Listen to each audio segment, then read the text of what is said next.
So you launched June 2018. How was the launch? It was our first order. We even gave this guy a chopping board with personalized. Carnistore on it. Oh, Yeah, nice. But it was all people we knew at the beginning. yeah. In the beginning, yeah. When we started seeing like people we didn't know, Okay. this is when we were happy. No, It was no, like asking each other, like, do you know this You know that guy? person? Oh, wow. Your social media, what you do is absolutely phenomenal. Some of the reels that you have done generated million views. What is the thing that brings people together the most? It's mainly a meal.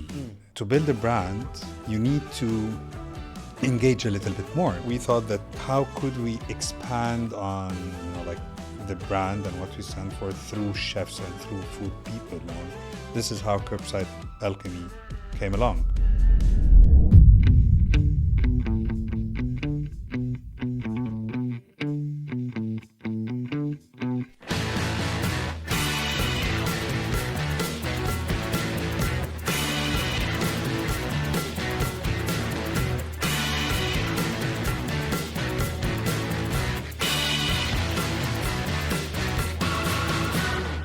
Hello, my friends, and a very warm welcome back to the Chef JKP podcast. Season 11 keeps bringing incredible stories from across the food industry. And today, we've got a real Dubai success story to share. Before I get into it, have you had the flu? It seems like everyone's had the flu. And so let me give you a little pro tip for you, okay? And where I learned this. First of all, tablespoon of hot water. Teaspoon of honey, teaspoon of lemon juice, little pinch of turmeric and a pinch of black pepper. And that is your seasonal super shot. Boom! That will help you, by the way, with so many health-related issues, but especially at this time of year, that's what you need. You can thank me later. Don't call me Dr. James, just saying. Before we start, if you want to support the show, which I know you do, then please click on that all-important subscribe button on YouTube or simply click follow wherever you get your podcasts, as it helps us to grow and keep on giving you the content that you love. We never ask much, but that is the only thing I shall ever ask of you. So what's going to happen? What's the next episode all about? Well, we've got some legends, some truly amazing people today. They're not just entrepreneurs, the guys on the show today. They are, I have to say, pioneers who have transformed the way we think about meat. And I'm talking about these two absolute heroes, Dan and Fix, the powerhouse duo behind Carnistore in Dubai. What started as a passion has now become one of the most trusted and innovative meat brands in the city of Dubai. Their journey is all about vision, grit, and unshakable belief in quality. Get ready for an inspiring look into how they built a movement from the ground up, literally. Listen out for a story about a mobile phone and a construction site. Time to rock and roll. Hello, this is Fix. And this is Dan, and we are the co-founders of Carnistore. If you like the podcast, make sure to follow, share, and subscribe. Even if you don't, because we're butchers, and we know where you live. We've got knives, Sharp knives. and freezers. Gents, a very warm welcome to the show. Now, as is customary, I'm going to ask you about your first or favorite childhood food memory. And Dan, I'm going to start with you. Okay, so mine would be the first time that my parents took me out. And it's funny because we left Egypt. I'm ethnically Egyptian, but we left Egypt when I was 3 years old. And when I was about 3, it was the first time my parents took me out for egg and fool, which is like a traditional Egyptian breakfast, which is eggs and fool, which is, for anyone who doesn't know, a fava bean or a traditional bean in Egypt.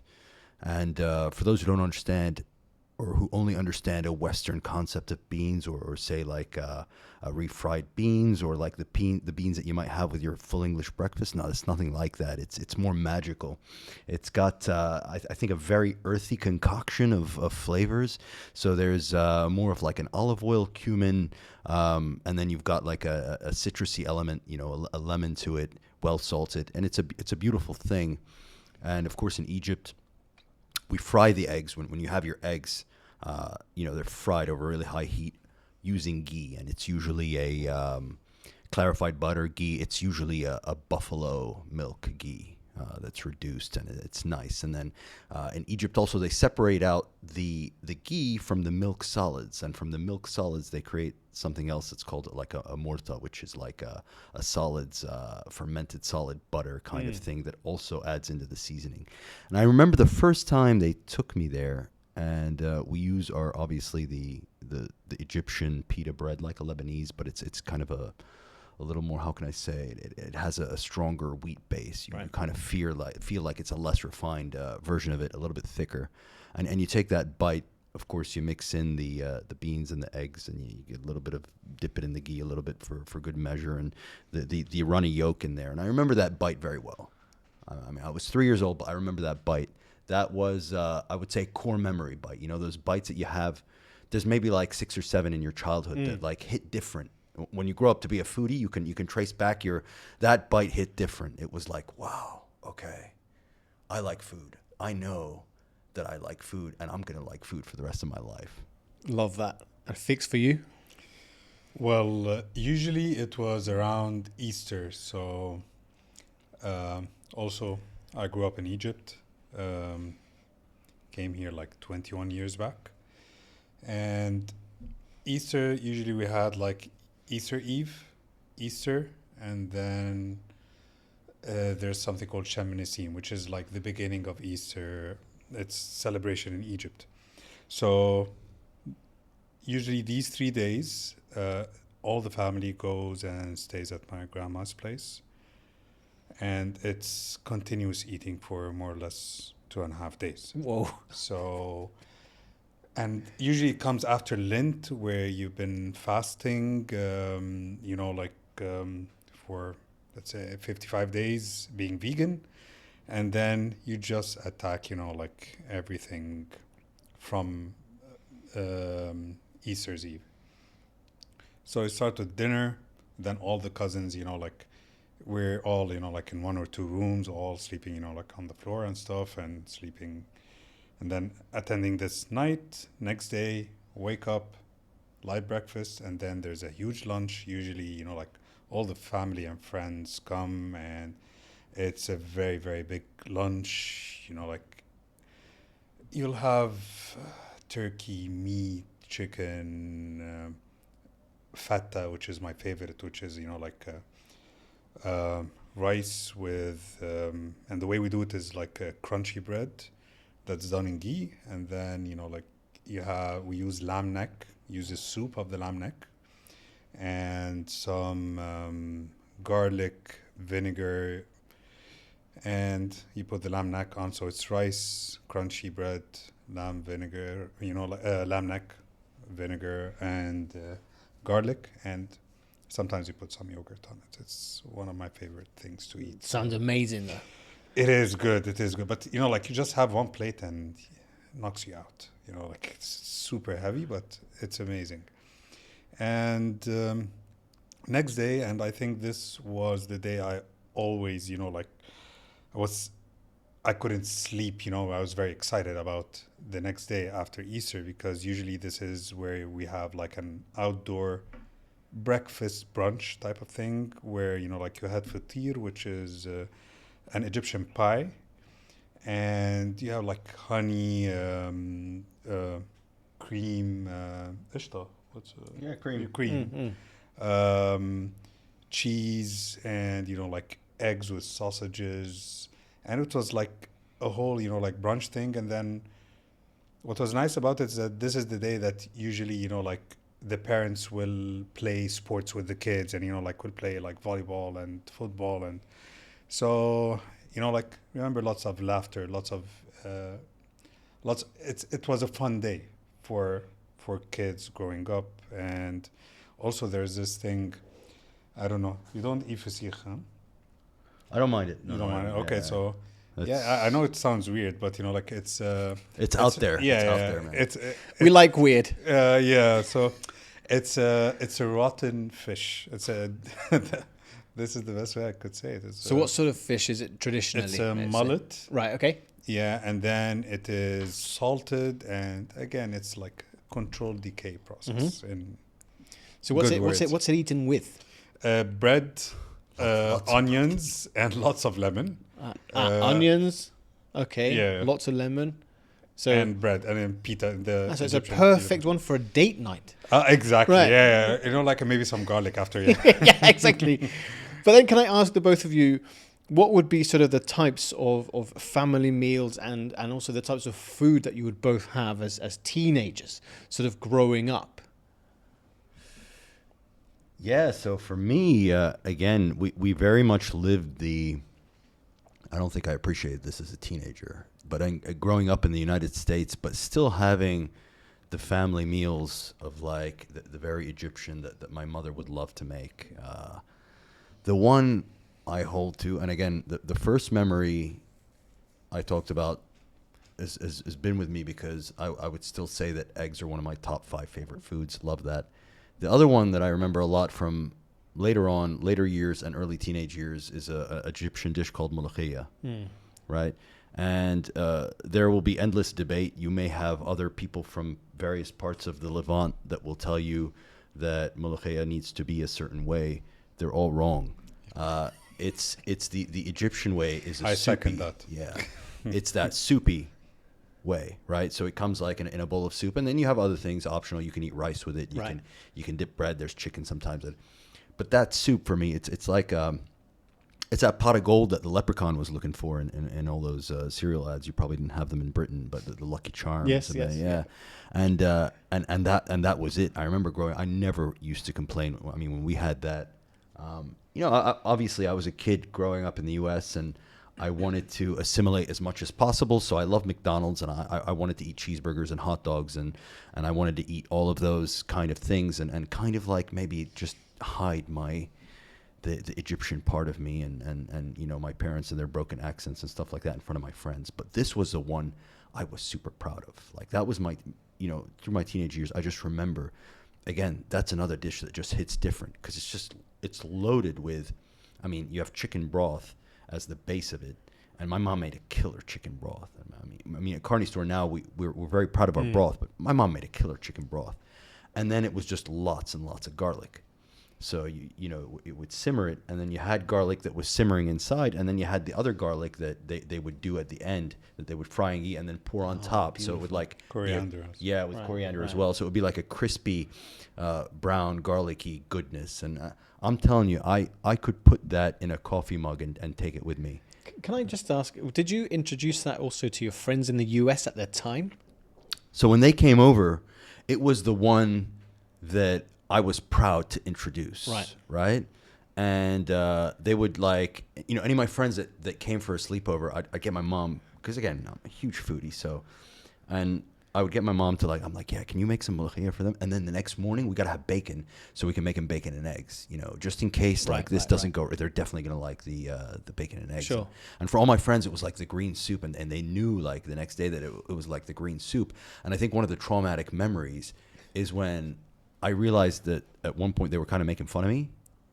So it had like a very snotty texture. Right. Yeah, they're like, oh, you go to Dan's house and eat the green snot that he feeds you. I was like, oh man, you know, is that what they're thinking? And at that point I was like, okay, you know what? Forget all you people. Oh, yeah. This is too good for you. Exactly. All right, I'm keeping it here. New friends. And Fix, what about for you? What were the sort of foods you were having as a teenager? Teenager, so definitely lots of street food.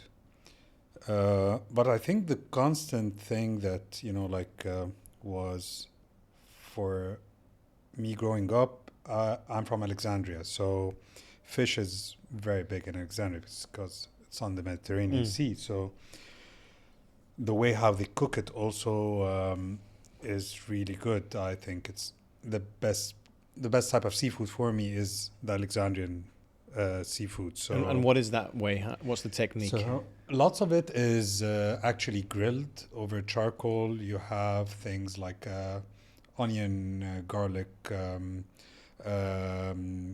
coriander, parsley. So it's mainly lighter, like herbs and stuff, and then grilled. For me, this is my favorite. Grilled shrimps, same.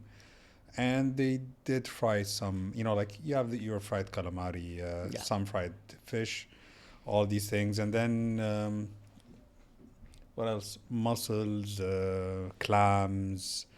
So it was kind of, like more or less at least twice a month. We would go, all family and friends, place at the beach, just have a full on, like seafood meal. This was one of the things I used to actually love. Other things, I think street food, like because street food is a little bit interesting, and like it's not easy to eat just anywhere in Egypt. So food, for example, like when you go and eat it from, like a cart in the streets, totally different than when you make it at home. I don't know what they put in it, but just tastes totally different. Alexandrian liver also, which is like beef liver, very thinly sliced, lemon, garlic, I think some cumin, some coriander, and it's flash fried, and you put it into this bread, and you go, like have like 10, 15 of these. So Oh wow! yeah, Right, they're small, but again, yeah. Tasty, no? Yeah, it is. It is really good. Yeah, I think these were, like the main things for me, like in my teenage years, especially, like then you have the koshari, which is a vegan dish, like rice, lentils, pasta, with like red tomato sauce, chili, also garlic. So more or less, you would hear the same, let's say, toppings that go into all the Egyptian food. They're all very close to each other.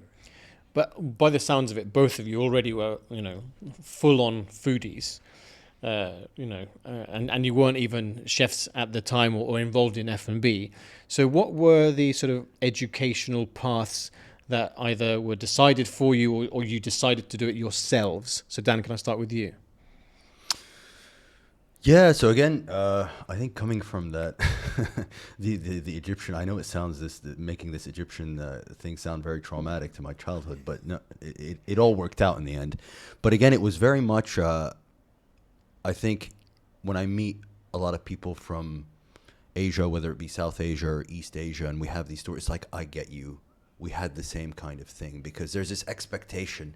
It's like, are you, you're Dan, you're the son of so-and-so, your family's this, right? It's an expectation. You're going to be a doctor. You're going to be an engineer. Right. You're going to, you might be a lawyer or something else, or if you're not good at anything, maybe at the very least, you might be a software engineer or something like that. But you're never going to be a, I thought to myself, yeah, I'd love to have a sandwich shop. And I grew up loving, like, again, in the area where I grew up, suburbs of Philly, you had cheesesteaks, right? And you had, we call them hoagie shops, but they're Subway, sub shops, right? You had some of the first Jimmy John's, some of those kind of things, and you'd have these toasted subs, and you had cheesesteak. I thought was absolutely the best sandwich in the world. To me, that was incredible, and I wanted to open a sandwich place. I didn't dare, tell my parents that I'd ever consider doing something like that. But one of the things that I thought might be acceptable was, I'd like to be a teacher. I thought that was kind of cool. And even, I thought even within teaching, I'm like, maybe I could finally work at a school where I could have an effect on the school cafeteria to make it like a foodie cafeteria in the school. And then maybe I could kind of like segue myself being a teacher to being like head of the culinary experience at some big school. And that would be something really cool. But even then, like just telling my dad that I'd be a teacher. And he was very tactful about it. He'd be like, listen, son, you want to be a teacher, you be a teacher, and I'm going to come back and you're going to work at a school, and I'll come back in 30 years and you're still going to be a teacher in the same, position, in the same place. But if you're an engineer, like your uncle, you know, you're gonna go places. You're gonna be there was that sense of you're gonna be respected, right? You're gonna be, and so nothing was decided for me. I could have pressed ahead with anything, but I did feel that sense of like, I can do it. I was also very good at mathematics. I had a mathematical mind, and so, you know, for my parents, it would have been a waste to do anything less than, you know, something that I was capable of doing in their eyes. And so, that kind of was a path that was, I don't want to say chosen for me, but it was framed in a way that I went in that direction, and hated engineering. But And how long did you study for the engineering? so I did 4 years. I did a couple of internships as well. It was fine. I didn't love it, and I worked after that. I worked in the States for four and a half years. Moved out here in '08 and worked in engineering all the way up until 2015 on sites, construction management, things like that. And it was just like, I need to get out of this. I'm not happy at all. Yeah. And Fix, from your point of view, so what was decided, or did you go ahead and tell us your path? I wouldn't say, like, again, we share the same thing. So in Egypt, more or less, there are these flagship type of professions, like doctor, engineer, lawyer. And half of my family are engineers, the other half are doctors. So, Wow. Yeah. No pressure. Yeah, exactly. So no one said it, but there are these subliminal messages, like you're programmed, slowly and surely that, you can grow up to be like an engineer like your dad. Or again, like I don't think I was pushed into it. I liked it overall, and I enjoyed the engineering days. I wouldn't say that I hated it. Definitely here, especially. Oh. So definitely here, like, especially when you come and work in construction, it is a very tough industry here. Right. And, like long hours outside in the sun. Is it competitive? It is super would you say? competitive. Right. Super competitive. And the pressure is on, like it's, like 6 a.m., you start your day, go back 7, 8 p.m. And then again, like you're outdoors. So, like you're sweating the whole day, you're tired, you go back and, like you're wearing your safety shoes and helmet. So again, but I like the challenge. I liked the pace because it was very fast paced. And again, I learned most of what I know today from the construction site. So I think it makes you stronger. It shapes you. It makes you like think of how to solve problems fast and get the best solution. And then again, like also you understand that if you do one mistake, there are most probably millions of dirhams that you're gonna lose. So I think this, like it kind of shapes who you are with time. Would I have wanted to continue in it for the rest of my life? No. I always wanted to get into F&B in a way or another. Would I do it again? Most probably I will, to a certain degree. Maybe I'll change other things along the way, but again, I think, it was kind of, like this is the path. Took it on. It wasn't that easy, but in the meantime, I think I was fortunate to work alongside great people that I learned a lot from, that actually, shaped who I am today.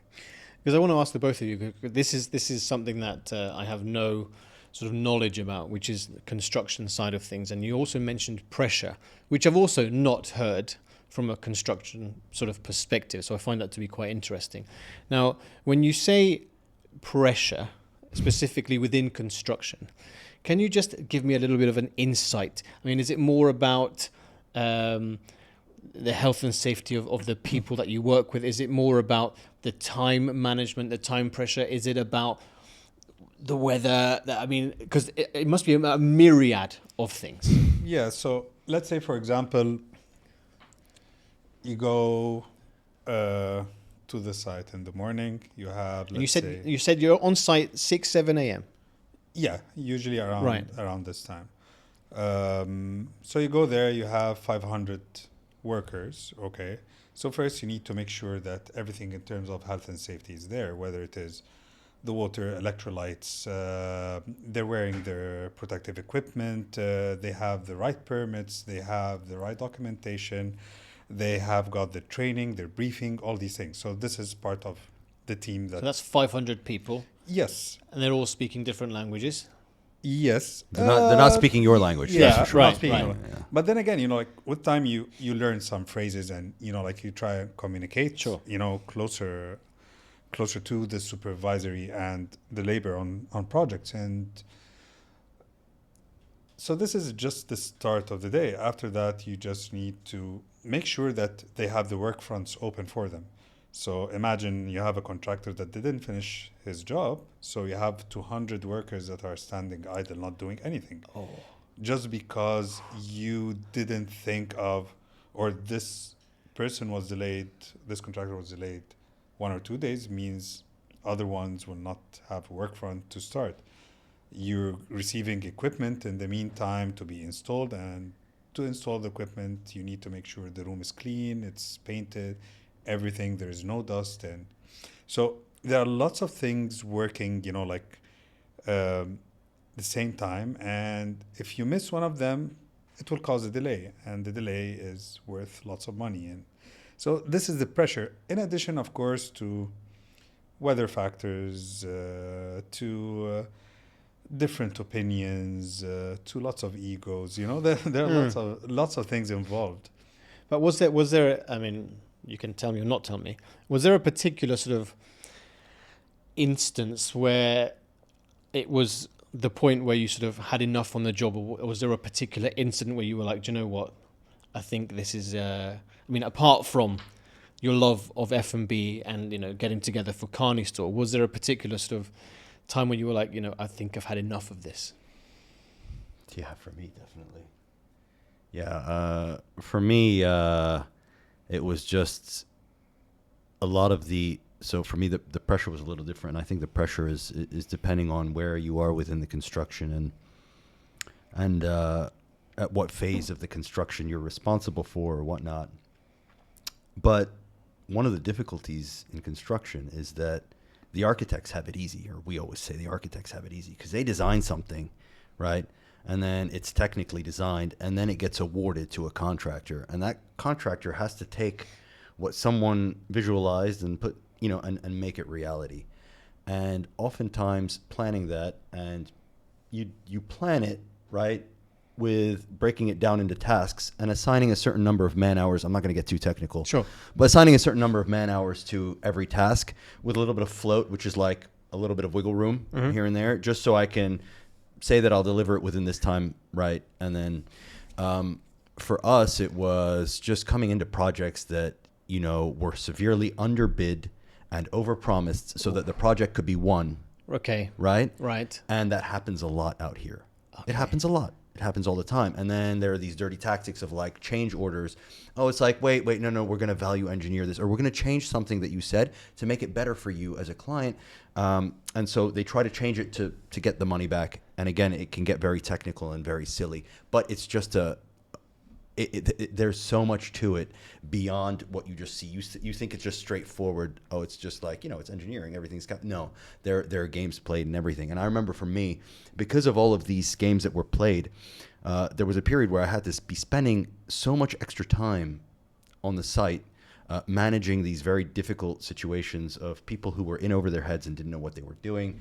And I remember very clearly just one night being so frustrated, standing over some rebar, which is like a grid of metal. Okay. Right? Yeah. That they put there. They form things, they put the rebar, and then they pour the concrete. And so the concrete is just cement with metal inside to make it more structurally sound. And that's what concrete is at the end of the day, and standing over and walking over rebar to manage this pour that was going to happen. And as the pour was happening, and it was just so delayed because there were all these tests that were failed, called slump tests, because again the cement wasn't up to par because they were trying to cheap out on things. Right. Again, and pulling out my phone to do something, and then it flinging in the air and falling into the concrete. And so, I know to this very day, my phone is part of a hospital, and it lives on eternally, my Samsung Galaxy S2. And I think at that point, I realized I couldn't even call my wife and tell her I was going to be late, and she was going to think that I died or something, catastrophic. And I thought to myself, this is the last project I'm ever going to do. Like, once this is done, I am done. And I did. I stopped. Because what's really interesting for me as a chef is that, you both had extremely sort of, long careers and very senior careers within construction and engineering at extremely senior levels. Now, what I'm interested in, first of all, is how you two met to then coming up with the idea of Carnistore. Okay. The idea comes before the Yeah, meeting. the idea started before the meeting. Actually, Dan and I were we both, I think, found our passion for meat barbecue, and we both started working. We didn't know each other, socially, nothing, and I was working on an idea of making a butcher shop, and at this time I was doing my MBA, an engineering business management path. So, and in a way or another, I kind of convinced the board to make it like a business plan for a butcher shop. And again, I'm a bit persistent. So we kind of, convinced them that I want to do a business plan more than an engineering focused thesis.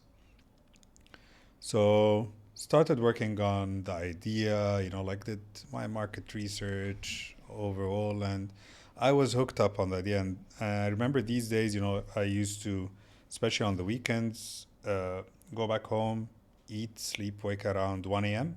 And then because, I have 3 kids, so at this time they were young, so I just wait till everyone sleeps. And then, I wake up and I start studying from 1 until 7 a.m. or 8 a.m. Because this is the time where everyone's sleeping, Right. So I could get my peace and quiet. At this point, I was thinking of the name, the logo, all these things. And Carnistore, the name came into play. Then graduated, finished my MBA, and I wanted to push this project. So I met an investor or someone who liked the idea, and then we started discussing, and this is the time where Dan and I met. It was a common friend kid's birthday party, and the guy was like, by the way, both of you have the same idea, you should speak. So, look at Dan, and, I didn't want to share much. I don't know the guy. I was like, who has the same idea? I want to start and do it first. And, we started this kind of, frenemies type of thing, I'm not going to tell him this. He's not going to tell me, and, there was some tension there.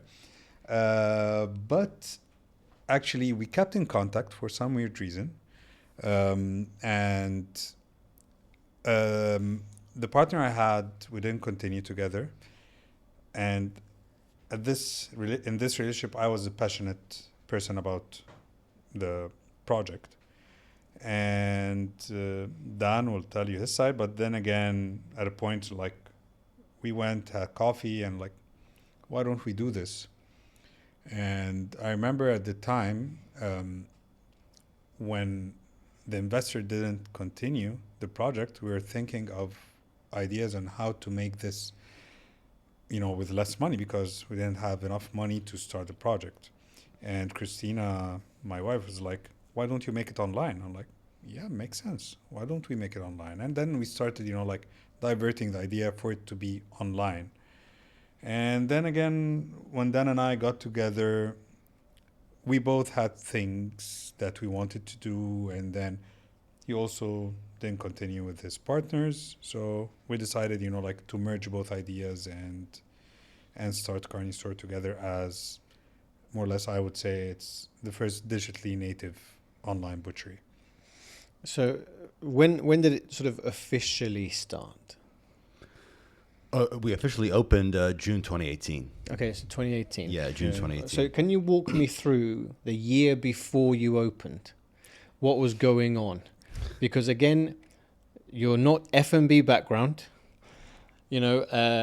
Also from a technology perspective, how to set up a business online with all of the logistics, all of that sort of stuff. Was it originally always going to be meat, or did you have other things on the side that you wanted to plug in? I had some F&B background. Right.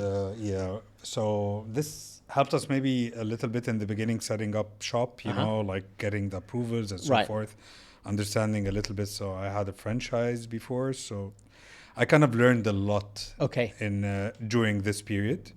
And I think, like the year before was Dan, I would say, did lots of things in terms of researching meat at that point. And yeah, it was it was very interesting. I mean, Fix did have a franchise before, so that it did help with the structure of it.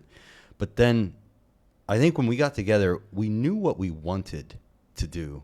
We knew what we wanted to provide, but we didn't know where to stop, if that makes sense. I mean, we both loved the barbecue. If you ask Fix and I how this idea really came about in our heads, it was, this is our happy place. Our happy place, both of us, before we met each other, is I'm standing at the grill, adult beverage in hand, surrounded by friends. Yeah. And, we're laughing, and then the beautiful waft of the meat on the barbecue, and then going around and people taste and getting that reaction from people like, guys, this is, you have to sell this. And people would tell us this all the time. It's like, you have to do this. And there were so many things that we didn't like with the meat experience here. It was in its infancy. It was very basic, right? So people you'd still go to the any butcher shop and you get the same two or three cuts that you'd find. You'd find tenderloin, ribeye, strip loin, maybe, I don't know. Short. No, you wouldn't even find short. It was just a very basic kind of setup when it came to beef. And again, having moved from the States probably 7 years earlier, I wanted serious meat. I wanted the good quality stuff. I wanted all the other cuts, like nose to tail. Like, give me the skirt steak, the hanger steak, the stuff, the flank. The stuff that I can't. There was this kind of thing. So, for me, it was like it had to be variety. That had to be one of the main USPs. Was you've got to have a lot of variety. You have to have the quality there. And we were both on the same wavelength with all this stuff. And then you had to bring that experience. So that experience that was in both of our heads, that happy place experience, where it's like epic, your loved ones are together, you're having a great evening. To be able to curate and create that experience for people, that's what we wanted to do on a countrywide level in UAE. So that year, when you ask about that year, it was basically like, okay, this is what we want it to look like. These are maybe the suppliers that can make it happen for us, okay? And what's it going to look like from a financial point of view? Well, first of all, we have all of these cuts. We have to launch them all together, which means a minimum order of all of them. We have no customers.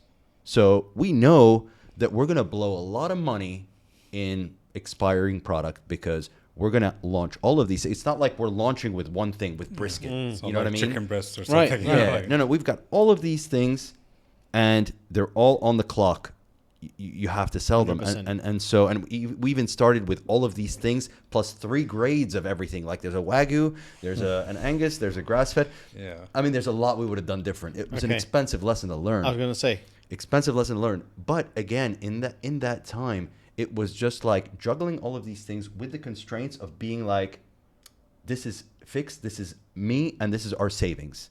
It's not funded. It's not in any other way, we're bootstrapping. And again, one of the things about being engineers is that we're bozos when it comes to, trying to, raise any kind of debt or trying to raise any kind of capital or get invest. We weren't sophisticated in that area. And thank God for that, because to be honest, I wouldn't have done it any other way. Looking back at the way we did it, this forced us to keep low overheads, to be online, positioned online June 2018, just 2 years before COVID, when online would... Right. We didn't know that was coming, but the fortuitous nature of how it came to be put us in a place that, we couldn't have imagined or dreamed it would be like it was. It took us a year and a half to start breaking even and stop putting money actually in the business. Till COVID, yeah. Yeah. So you launched June 2018. How was the launch? Can I ask? I remember our first order actually. Actually, it was a friend of a friend that, and it was our first order. We even gave this guy a chopping board with Carnistore on it. Nice. Yeah, it was our first order ever. It was like around 500 dirhams, I think. But it was all people we knew at the beginning. Yeah, in the beginning, yeah. It was like when we started seeing like people we didn't know.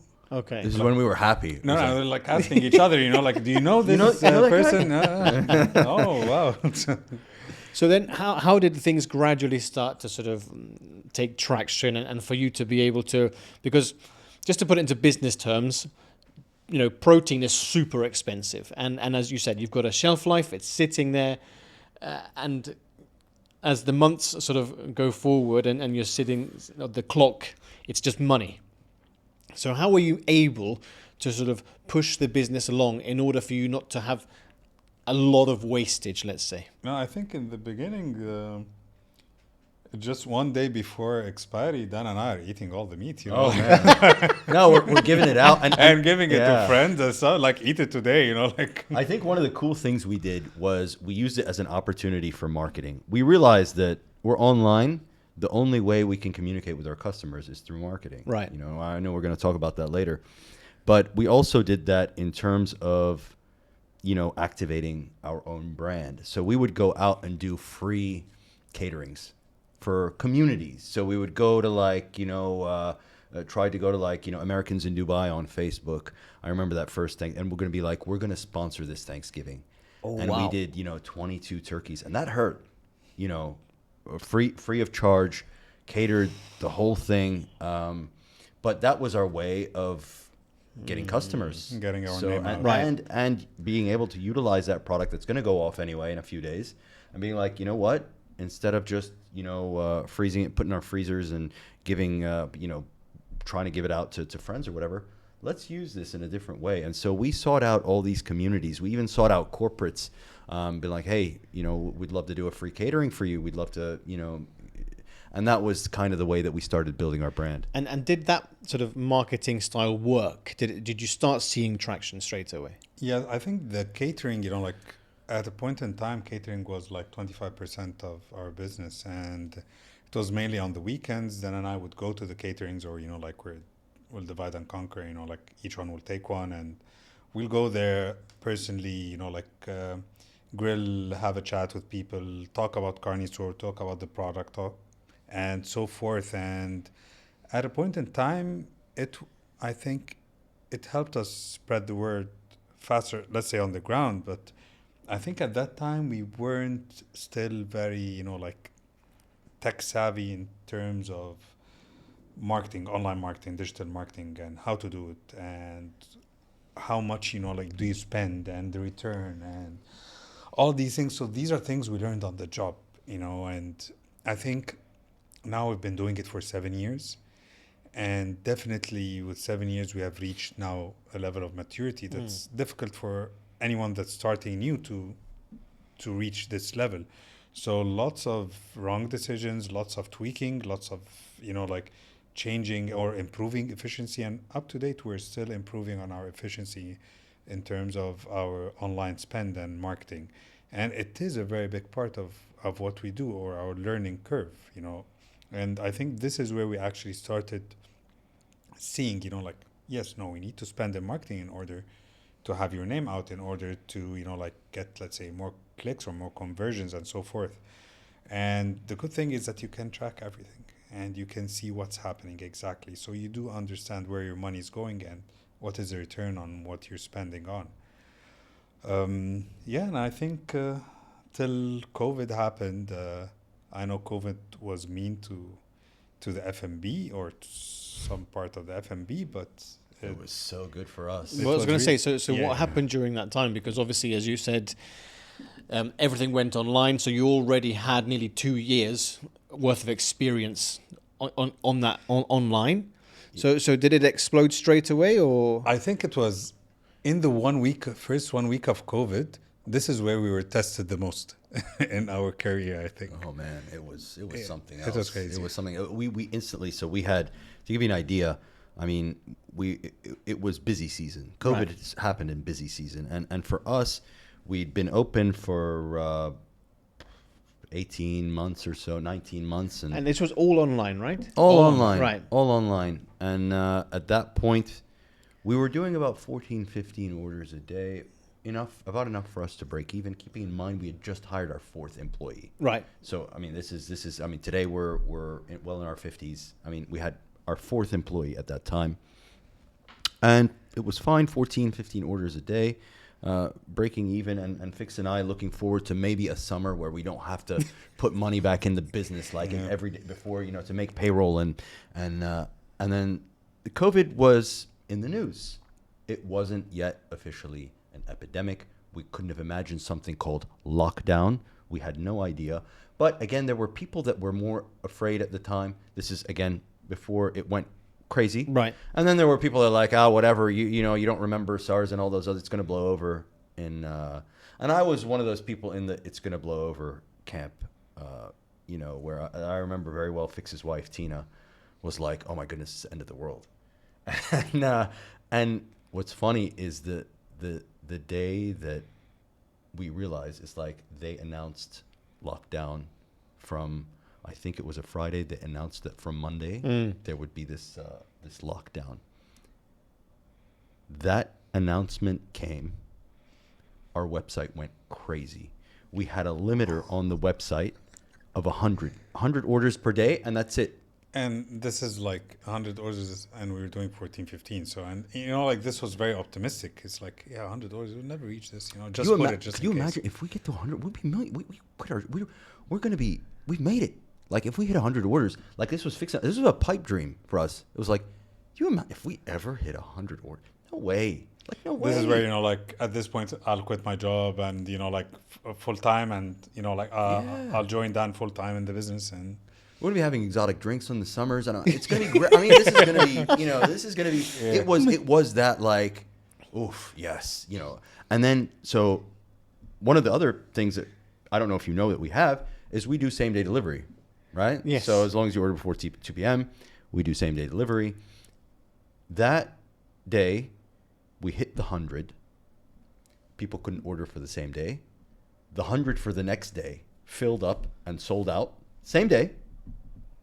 The 100 for the day after that filled up, sold out to 8 days in advance. Whoa. So that people who are buying from us, but we offer same day and whatever, and it's convenient. They're buying from us and picking a date 8 days from now, 900 orders later, right? Meanwhile, all the suppliers are calling us. So and so, famous restaurant have just canceled their meat order. This Wagyu beef. Would you like to take it? No, we're good. No, please name your price and take it. This is Wagyu 9 plus. We usually sell it for 350 dirhams a kilo. Okay, I'll take it for 50. Okay. Wow. Yeah, done. Here's 400. And then I'm like, Fix, War Room, we need to talk. Okay, so all this stuff is happening. Not sure what to do. We got together. We're like, let's give this a shot. Let's try sending out an email and telling people that if they order a normal Angus ribeye, they're going to get upgraded for free to a Wagyu 9 plus ribeye worth 200 dirhams. They're paying 65 dirhams for the steak. They're getting upgraded for free to a 200 dirham steak.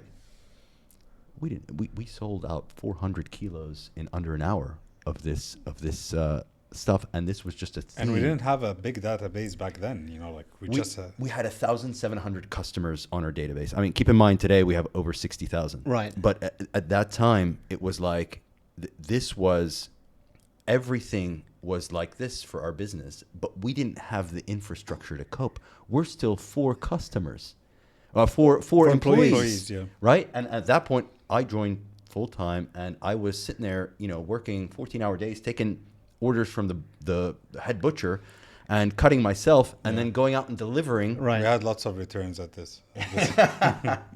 No, we had lots of heavy. But how did cutting. you manage logistically?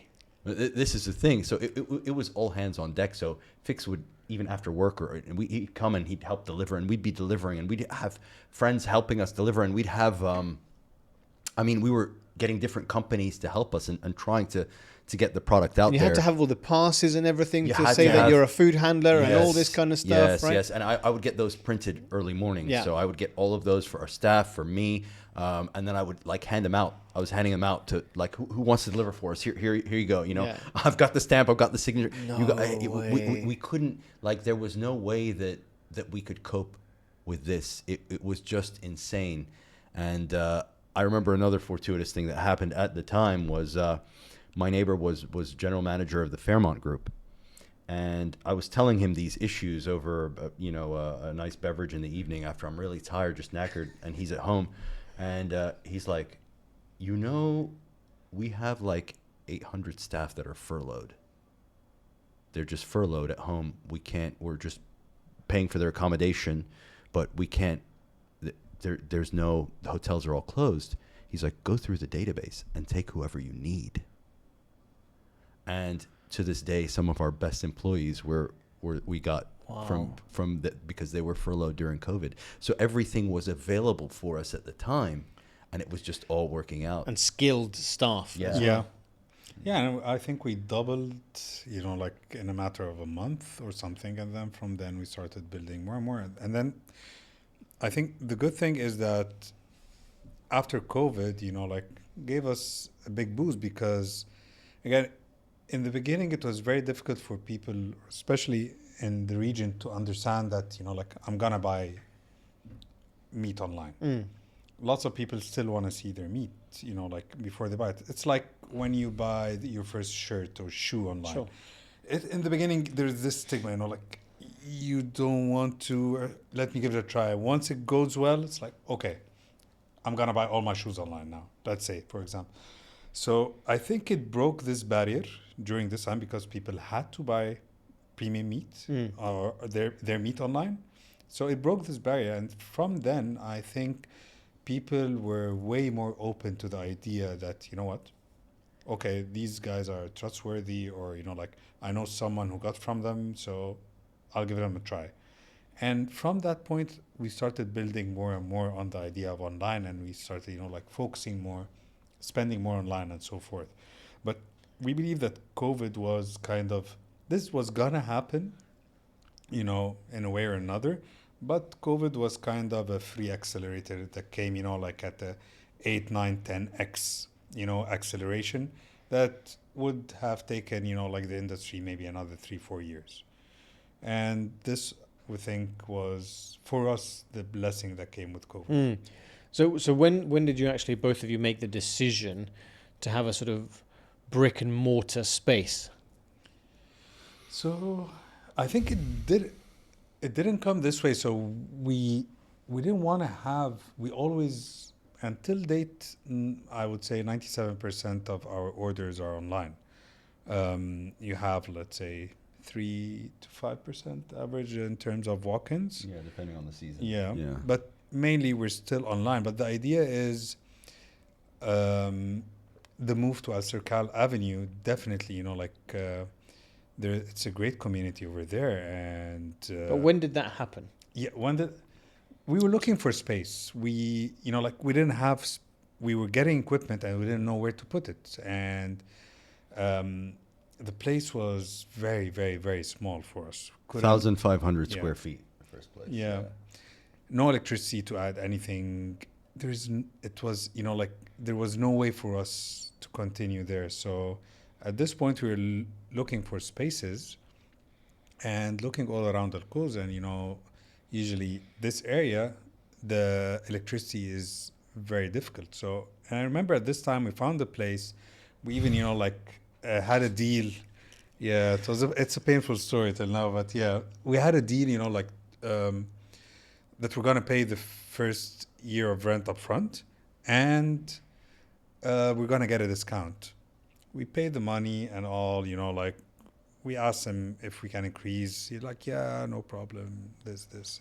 Increase the electrical Electric- load, electrical electrical load, load yeah. capacity, because again, most warehouses come with a very minimal 20 to 30 kilowatt. Right. For an operation like ours, you need minimum of 150 kilowatt. Minimum. Yes. So the idea to increase was that you would submit that there's additional load, right? And DEWA will come and help and connect you, and they will charge you per kilowatt additional a fee that you'd have to pay. And we'd Right. set aside money for that, paying that in advance. And the landlord then had told us, yeah, sure, yeah, of course, yeah, we'll do it. It's very standard. And then we come to discover, after paying that money in advance, that there's no allocation.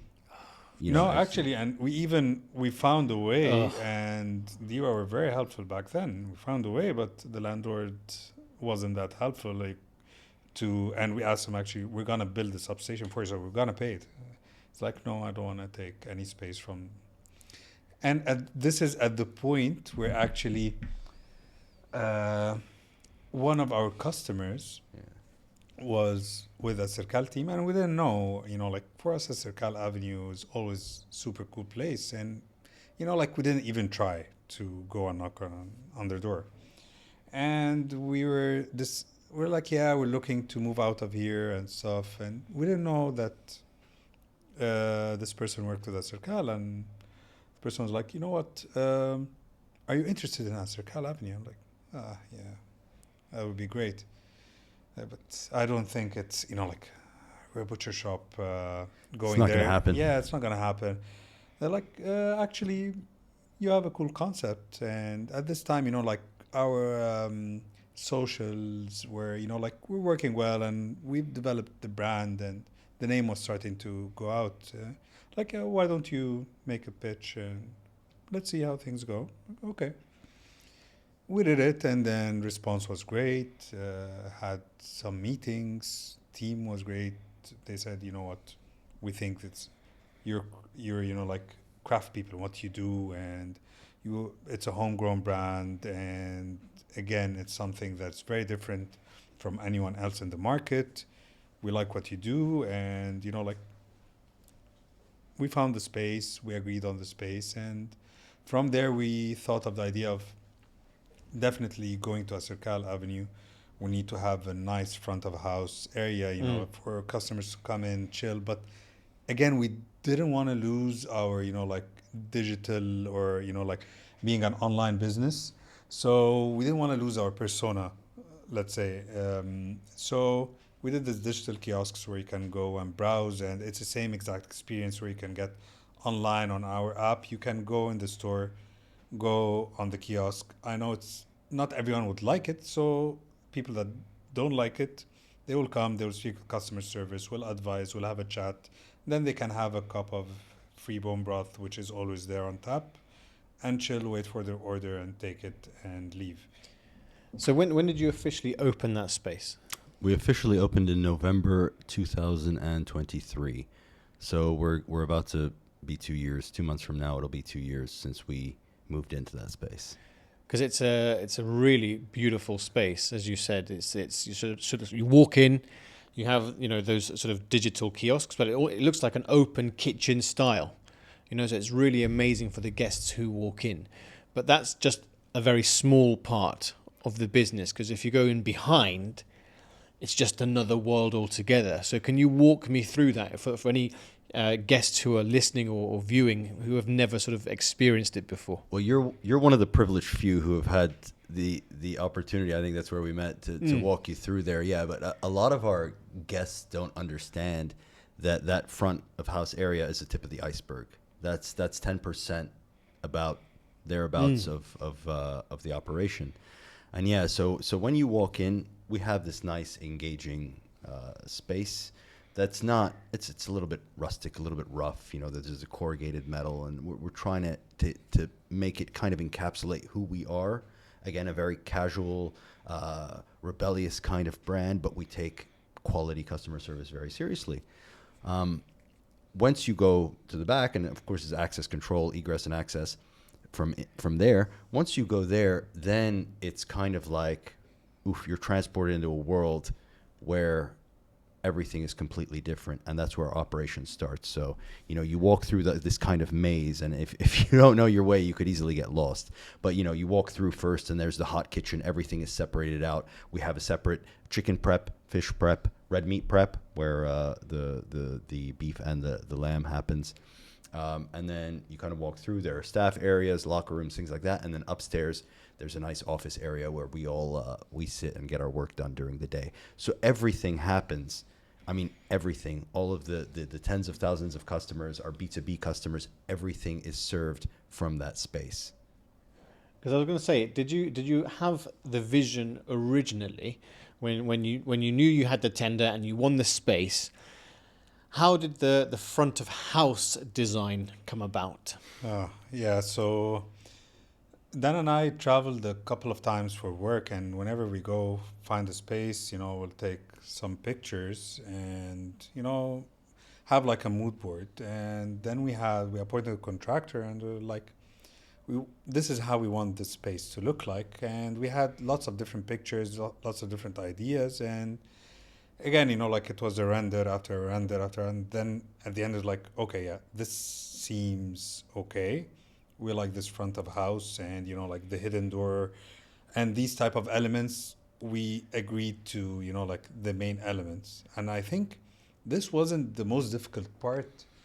I think the difficult part was assigning the spaces to each area, you know, like, and this took us lots of revisions. And at this point we have, you know, taken over the space. So the contractor would actually draw all the rooms and spaces and the corridor on the floor, and we'll keep on walking, you know, and I'm like, you know, no, let's make this bigger, let's make this smaller, and we review the drawing. So we actually designed the space based on our requirement, and it took some time, but actually we did some mistakes also, you know, like after we started operating, we found, yeah, no, this room is a little bit big, this is small. So we learned a lot from, you know, like the flow and the operations, and we were able to do it in a way to serve Carnistore. So if anyone takes over the space, they won't know how to operate from it, because it was only designed for our type of operations.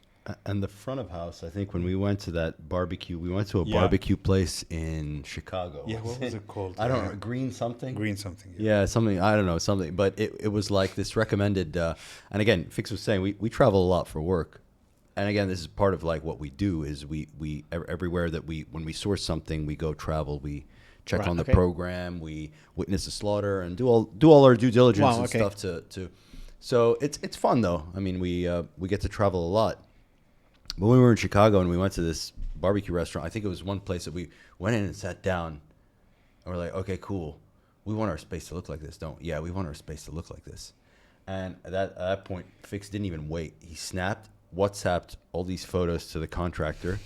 He's like, add them to the mood board. Yeah. add to the mood board. And that was the kind of thing where it's like, we don't want you to walk in, and there's no disrespect to any brand here, but Dubai's a shiny place. Like everything is just like pristine. You know what I mean? Like you go into a mall, and it's not, you know, people who are born and raised here don't understand that malls in other countries aren't like this. Like you could eat off the floor. Like everything is nice and shiny and well done, and everything's in place. Nothing's chipped. Nothing is out of order. And we kind of wanted a place that was not so nice. Like I think it would be nicer if it was not nice. I don't know how that's translated. It's very rough and ready. I would say. Yeah, exactly. And so I think that's how we wanted to engage, to come forward with that casual but like approachable. They don't want any intimidation. You come, you feel like it's warm. You've got your free broth on tap, even if you don't buy anything. You can just chill. Yeah. You can bring a laptop and sit there and do your thing and just fill up your broth and make a there's a free coffee cup machine make a free also, cup yeah. of coffee. And we've got some books on why you shouldn't be a vegan. You can do some good reading, all that kind of thing. It's like, so you can come in, have this space.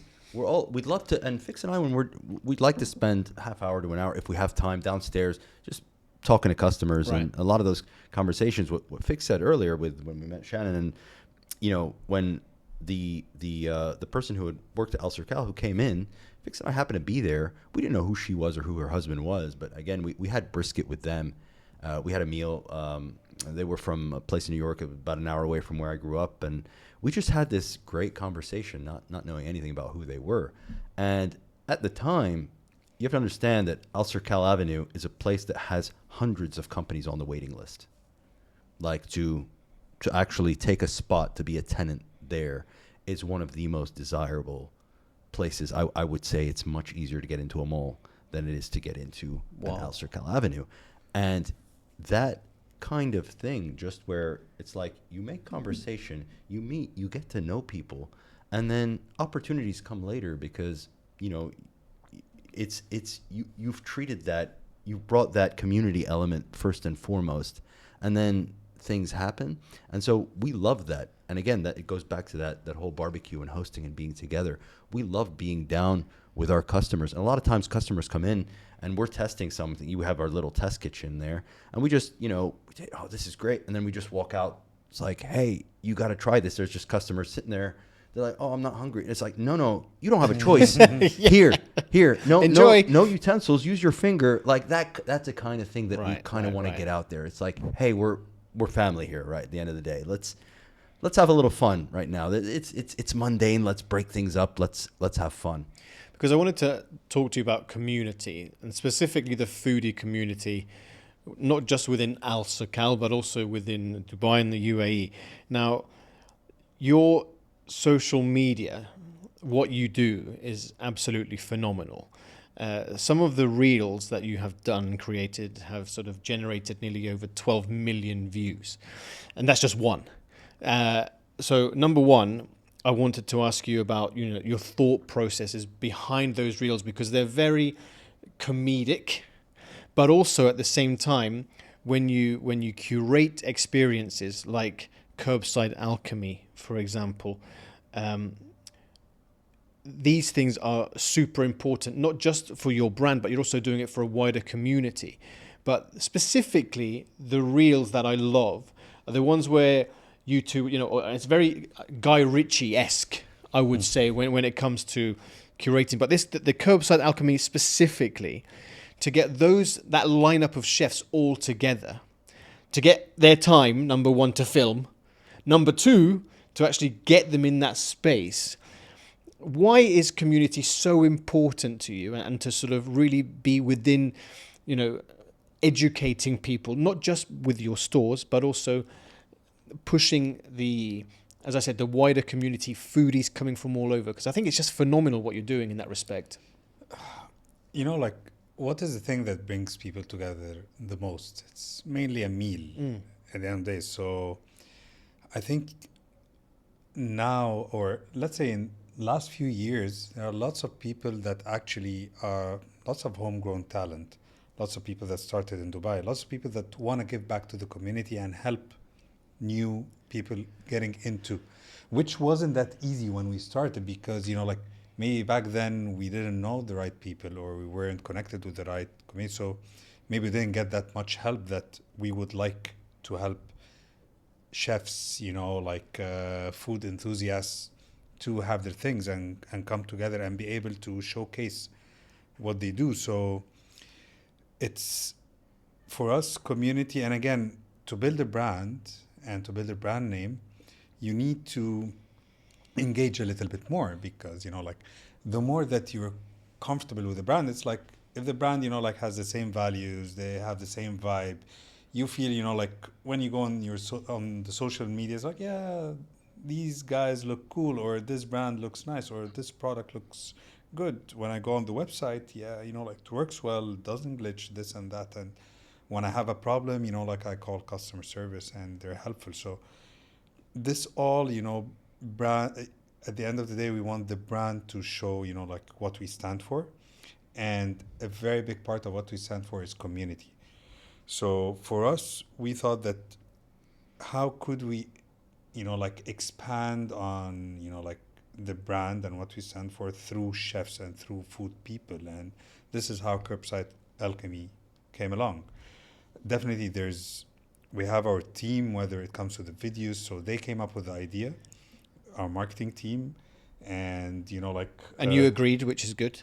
yeah, we did. Like we like to try out new things, and we thought that like the idea was really good, so we got excited. Like we usually get excited about these things, and like I worked on the recipe, Dan worked on the scripting and how we're gonna do. We have our team; they worked on like the setting, the mood, the lighting, and we choose the background music, and like It takes time. Super cool. Yeah, but it's a lot of work. Yeah, it takes it time. does. Yeah. But like the first one, actually, the shrimp Yeah. inception. Yeah. video, Yeah. and I think this is the one that started it all. It did. Yeah, it and did. we just released it. I remember, like it was December. It was what 30th of December. No, that was the second. That was the bone marrow one. That one was a week before. Really? Yeah. It was, Okay. It was maybe the 20th around there. Yeah. And it just picked up. Like woke up, checking the phone. Like I see the number of views. I thought there was a glitch. I didn't understand. And like, no, this is for real. And then from that time, like we liked the idea, and then we started coming up with crazy recipes and ideas and settings. We'd never had more than I think 80,000. 80,000 was our 80,000 max. was our most views. That is before Right. December. Yeah, and then it started like with that video we had 1 million, then 2, then 5, then eventually shawarma over 11. Yeah. And it was just like people don't understand. It's like, oh, you guys are famous. I mean, even people like in the industry, it's like we never made a penny off of that, any of that stuff. It's you don't monetize. Also, it's not like your business. It doesn't add money to your business or anything. It's a nice way of having engagement. And I think from those kind of things, we set out to be like, okay, here's a problem with these videos. All the comments are, okay, this is too ridiculous. I'm never going to make it, but I can't stop watching it. Where there's nowhere where people can get this, that they can have it, right? They can't actually make it because we made it so that nobody can make it. It's so ridiculous, right? Nobody on earth, first of all, nobody has access to a butcher shop where they can put every different kind of meat from a cow on top of a spit. I was gonna and say. create a shawarma out of Someone who has a cow, maybe. yeah.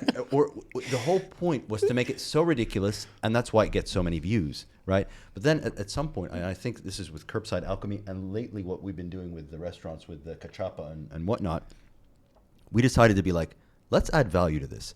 There have always been brands in Dubai that we admire, right? And people, and I think it's more like founder-led foodie brands. Right. When it's founder-led, and it's not like, oh, some famous chef from here is starting a thing, but he's only going to be here twice a year when the weather's nice or whatever. No, this is different. Like Dubai's changed. Now it's like where you can go to whatever restaurant, Orfali, the Junes, and you'll see Chef Kelvin, you'll see Chef Hadrian, you'll see Mo Orfali. They're there. They're on the floor. They're working. And I remember early days it was Michelle at Pitfire or Chang at 1004, and a lot of these people, Neha even, Neha was one of the early adopters of our brand, and we had a big admiration for these people and how they did things, and they also had an admiration for what we do, and it just worked out that we supply a lot of these people, and so for us it was just very natural. It's like, hey, wait a minute, let's engage the community, let's take advantage of this following that we've created and this ability to get views, and let's create something that can really put a big dent on the scene here. And it did so much of a dent. Our first Curbside Alchemy, we were anticipating at most 5,000 people, and we had food for 5,000 people over the 6 hours. But it's still a serious amount of people. I mean, 5,000 is still a lot of people. Through the avenue. It just doesn't happen on a normal Right. on a normal weekend day. So what happened? We got 12,000 people in, and we sold out in less than 2 hours. A 6-hour event, right? Imagine the food selling out. Some of it in just an hour. Some of the chefs were like, "All right, I'm out." It's like, "All right," they're like, "No, it's good. I just died for the last. I can't take this." No, the thing is, we can pump out meat. It's easy. But then again, like if someone had a special bread or a special sauce, homemade or bread, homemade, Did you expect that? Did you expect that turnout? No, not at all. So, but what was the feedback from not the chefs, but I'm talking about, customers walking through Alserkal on that day? Look, the ones who, it was great and it was frustrating as well. So a lot of them, I feel bad, a lot of customers that came, they're like, okay, the event starts at 2. Some of them were like, oh, come at 5, bring the kid after the sun goes down. Sure. It's kind of, and then they came and they didn't have much choice. They might have had like 3 of the dishes. Again, this was set up 5 different chefs. Each one has 3 dishes. These are 15 dishes of just incredible street food. And so you can go from one and try the other.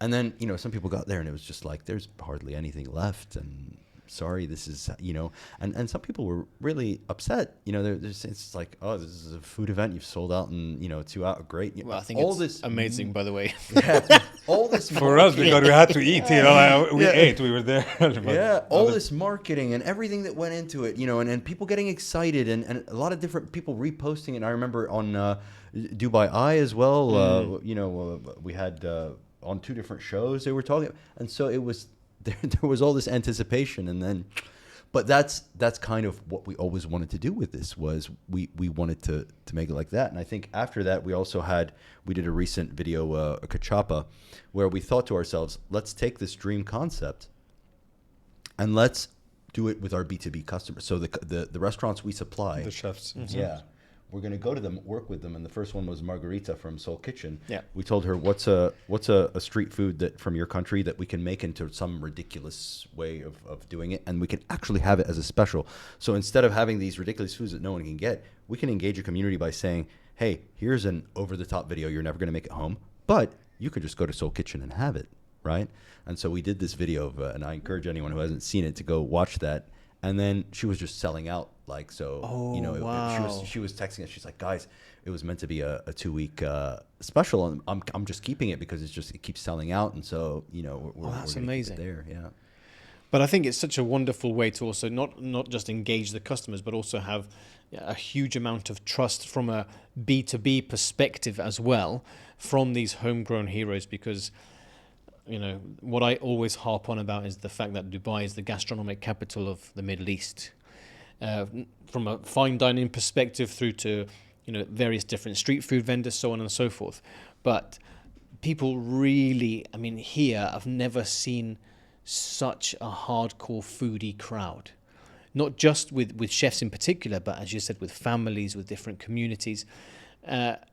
So I wonder now, when you say that your business is sort of 97% online, when people do come on the weekends and come to speak to you, what is it they come? Do they come just about and tell you about the business, or do they come and tell you about the different brisket they had, or different barbecues, or do they get tips on the bone broth, that sort of thing? Yeah, lots of them actually, they would come in, and we we can just speak about meat for 2-3 hours nonstop. It's becomes a little bit ridiculous after that. Yeah, point right here. Yeah. But you're talking about techniques and how you're gonna cook and what do you have at home. Why don't you get this? Why don't you use this? So again, someone might be coming in to buy a burger. They'll end up getting 2-3 different types of steak, just because we discuss with them the idea, the flavor profile, what do they like, how do they want to cook it, what do we recommend for them, and then give them some fail safe ways to cook it and not to mess up a steak. And they just they like to come and engage with us and ask and so forth, and we get asked all different types of questions from our customers about everything. You have sometimes people would buy something because they've heard that it was good, but they don't know how to cook it. Right. So they're like, okay, I got this from you. How do I cook it now? Okay, so we write them, a full way, a recipe to do it. And even we have a how-to on our website that you could go and browse most of our cuts, how to cook each Wow, cut. okay. Yeah. And each product, actually, if you land on a product, you have the picture of the product, and then you scroll to the right, the secondary image, right? It's usually a video, and it's a YouTube link, but it plays in there, and it shows you exactly how to cook it, step-by-step guide and everything. So for you guys now, what sort of, you've been in business for 7 years, 2 years sort of brick and mortar space, let's say. What's the bigger vision for you? What would you like to achieve, apart from the fact that you're in this incredible location and you have really a fantastic business? What is the future for Carnistore? I think for us, definitely keep on with B2C with our customers. Grow it, like focus on, in addition, of course, Dubai is our main. It's like 90% of our orders are from Dubai, but the Abu Dhabi is up and coming. I think we need to focus a little bit more there in Abu Dhabi. Keep on increasing our product portfolio. This is something that's very important. For example, we started focusing on seafood for the last 6 months, 5 months, and it has been doing really well. So introduce more proteins, different types, more collabs, more events, definitely. Our B2B also, it has been growing. So we have a great team right now.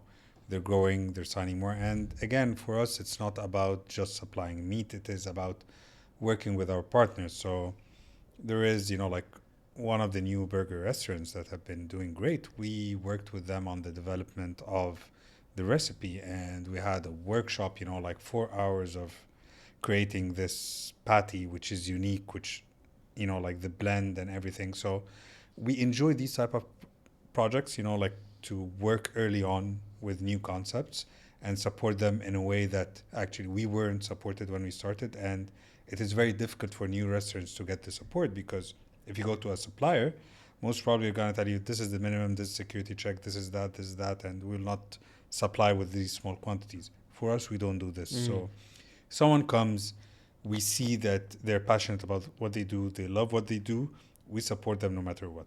And if we cannot do this ourselves, we actually guide them to the right people that would support them, whether it is their price point or something different. So on the B2B level also, we're very focused, very niche, who we want to work with, in what way. And we're definitely looking into an expansion more into processing and another line of products, but still early on right now. But it's something we're thinking of nowadays. And Dan, for you, you're sort of known as the commander in beef. Now, I wanted to understand from your point of view why it's important to also educate the guest when it comes to the different types of beef that you have, for example.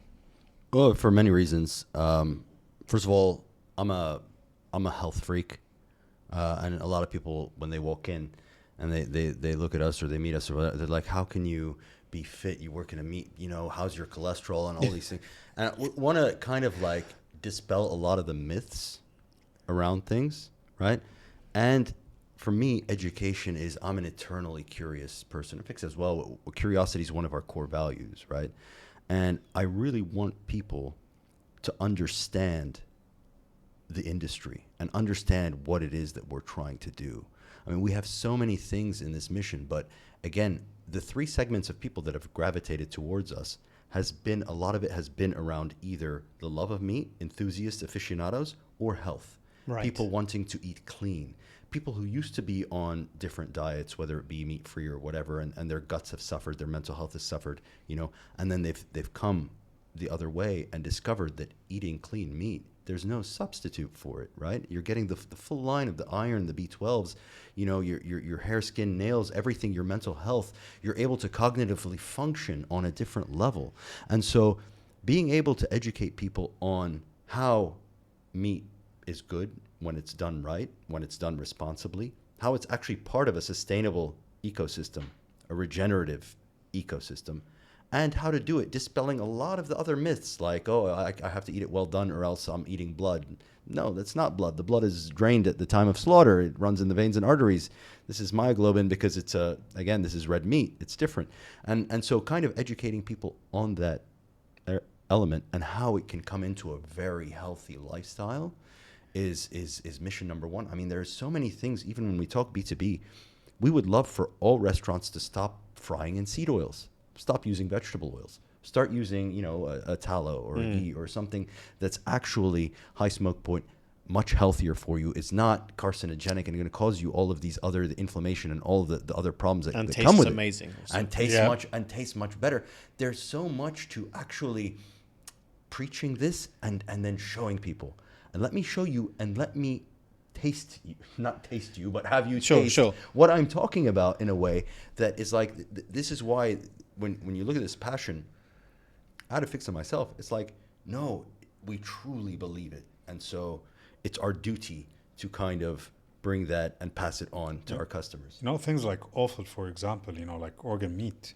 So we have lots of parents that come like, our kids can't eat liver or tongue or heart. So we created, organ meat mince, where it's mixed grass-fed, like tongue, heart, and liver. And they love it. They just put it, like in their bolognese and things just to get the nutrients to their kids. And even people that are not very keen on, like the gamey or irony taste of organ meat, they get our organ burgers and to get, the nutrition out of it. Like liver is per gram the highest nutritionist. Most nutrient-dense food on the planet is beef liver. Yeah. Right. Yeah. So can I ask then, when you're sort of giving this advice or this education to people, are they receptive to it, or do you get people who are a bit sort of hold back a minute? I think during COVID times, changed things. Yeah. Because at this point, like everyone was sitting watching Netflix, and then you had all these documentaries about how, leading a vegan lifestyle is the right thing, meat alternatives, how meat is bad, how fish is bad, all these things. And definitely there is an element of truth, but it's very small that's taken we think it's taken in the wrong way. But again, the health benefits that you get to eating meat, like eat good, clean meat, is unparalleled by anything else. And this is how the human brain evolved, from the hunter-gatherer time up to date is just by eating good, clean meat. So when you say good, clean meat, for anyone who doesn't know that definition, give me that little bit more analysis into that. Yeah. So first of all, it definitely raised ethically, right? And raised in its most natural habitat. We don't like to attach words like organic or free range or whatever. These are all like buzzwords, and they're mostly for marketing. But if you can say that an animal has lived closest to its most natural habitat and most natural way of life, that's the best way that you can ensure that it's clean. And people trust us because we do that work for them. Right. We actually look for these programs, right? We were one of the first to bring wild salmon from Alaska and sell it on our website, right? Wild salmon. And what does that mean? What does that mean? Like, and people would ask us, oh, you got wild salmon, is it organic? And you have to explain to people, no, wild and organic are diametrically opposite thing. Organic implies control in everything. You control the feed, you control the habitat, you control everything, right? Whereas wild, you control nothing, right? That animal has lived a full wild life. And then, so when we recommend to people, it's like, will you recommend organic? No, I recommend just completely in its own element. And this is what we try to source as much as possible. And what we try to put for people to put on their plates as well. It's the best for the environment. It's the best for people. It's the best for the animal. So, and the other thing is, from a price perspective, yeah. If you say, what's the difference in price between organic and wild? Is it massively different? No, it's not. So actually the wild salmon that we sell on our website is slightly cheaper than some of the organic. Oh, that's interesting. Some of the organic salmon. And that's another thing with our brand is we want to be known for value. Keep in mind, growing up in the States, it was like Americans are cheap, man. It's like, or they don't like to be ripped off. Right. And so for us, I think it was a struggle. I think for me more to actually have expensive things on the website. I don't want to be known as expensive. I don't want us to be known as expensive, even though we're not cheap, right? People know they're buying a premium product. They're going to be paying more than they will at most supermarkets. But it's a premium product. But it's Exactly. premium Right. and it's value for and what it and is. ethically sourced as well. Yes, Right? for what it is, it's very good value. So, gents, from the business perspective, having a look back, what are the things that you would change now?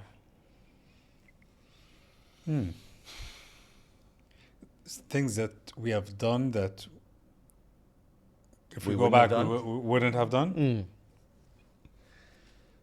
Oh man, that's I'm sure there are lots of things that I'm just trying to. yeah. I don't know. Because it must be quite interesting, from those looking back through those sort of 7 and a bit years. Yeah. From the time of inception when you had that conversation, to then, being online and then being in Alserkal.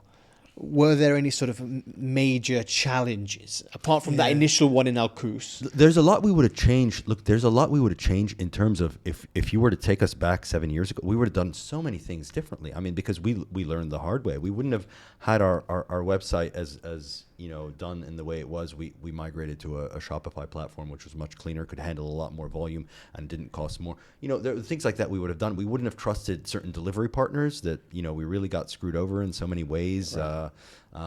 We were very naive in the way that we did certain things.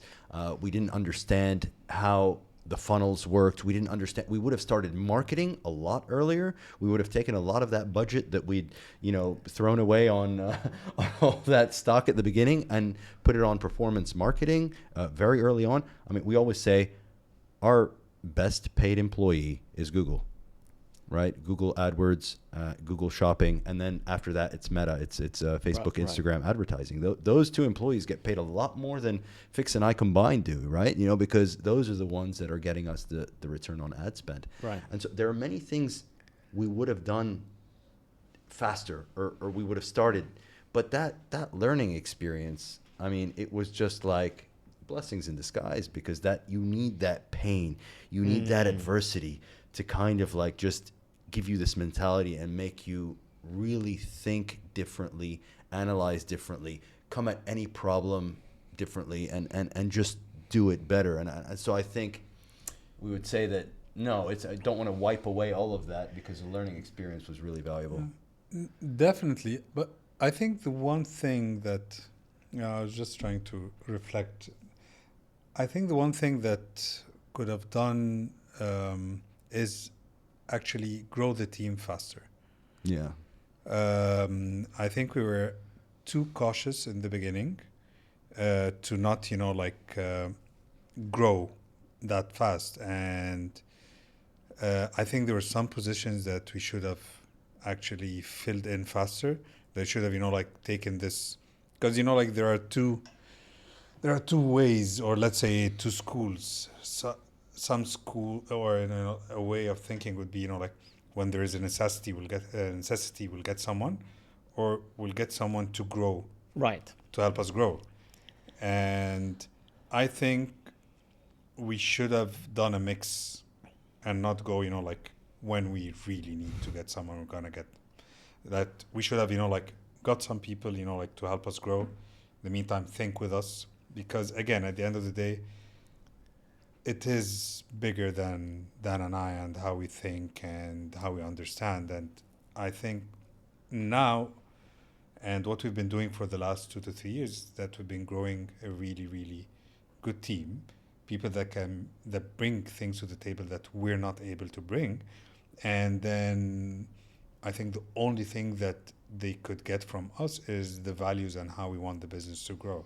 So yeah, if we go back, I would actually accelerate this a little bit.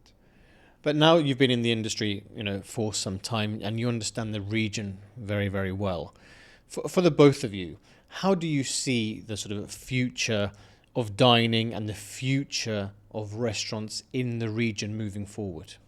I think homegrown is actually it's winning big time. Yeah. You see on the, World's 50 Best Michelin, they're more or less mainly homegrown. And people started appreciating homegrown, like I recall, like let's say 12, 15 years back in the UAE, where you would go and eat, like mainly you would go to a franchise, more or less, like, your TGI or Fuddruckers or and then you have Irish Village. yeah, but then again, I love Irish Village. I do too, I go a lot. By the way, It's refreshing to find something. it's the first place. So I came to UAE almost 22 years back, and it was the my first night out in the UAE was to Irish Village. So it's very close to my heart. Good thing it wasn't Marasti. And this was second day. But personally, I think homegrown, home talent, like new flavors, experimenting with local ingredients more. I think this is the way that things are going, personally. And Dan, for you? Yeah, for me, it's. I would add to that. It's a third culture revolution. It's most of us we're not Emirati, right? But there's this kind of like this thing that happens when you live here long enough, and you start to call it home. Like UAE is my home, and a lot of the people that I meet, it's different than you being a British man are different from the typical British man that I would meet when I go back to London with my wife.